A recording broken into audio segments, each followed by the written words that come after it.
இயேசுவே உம்மை வணங்குகிறோம், எம் வாழ்வை உமக்கு அளிக்கின்றோம்.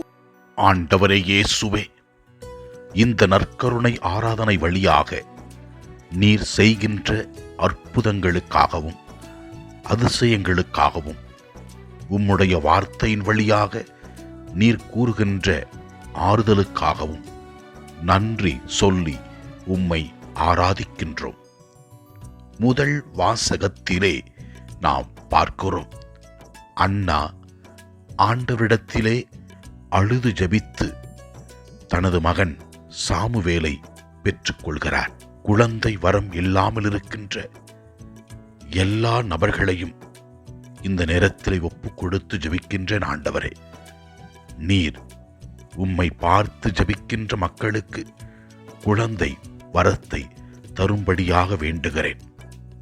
நற்செய்தி வாசகத்திலே இயேசுநாதர் அசுத்த ஆவி பேய் பிடித்த மனிதன் ஒருவரை குணமாக்குகின்றார். மக்கள் இதை கண்டவுடன் ஆச்சரியத்தில் ஆழ்ந்தார்கள், வியந்தார்கள். தீய ஆவிகள் இயேசுவுக்கு அடிபணிந்தன.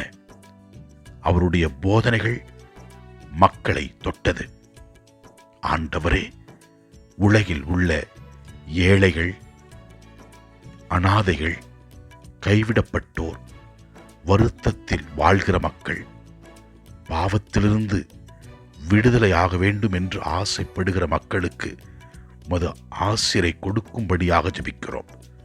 நாங்கள் தீய செயல்களை விட்டுவிட்டு நற்செயல்களை செய்கின்ற நபர்களாக வாழக்கூடிய அருளை தரும்படியாக ஜெபிக்கிறோம்.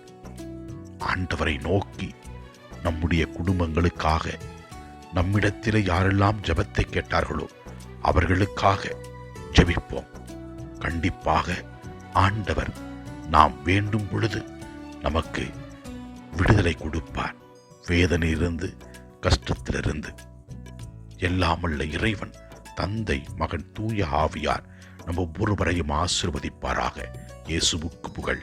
மரியே வாழ்க. ஆமன்.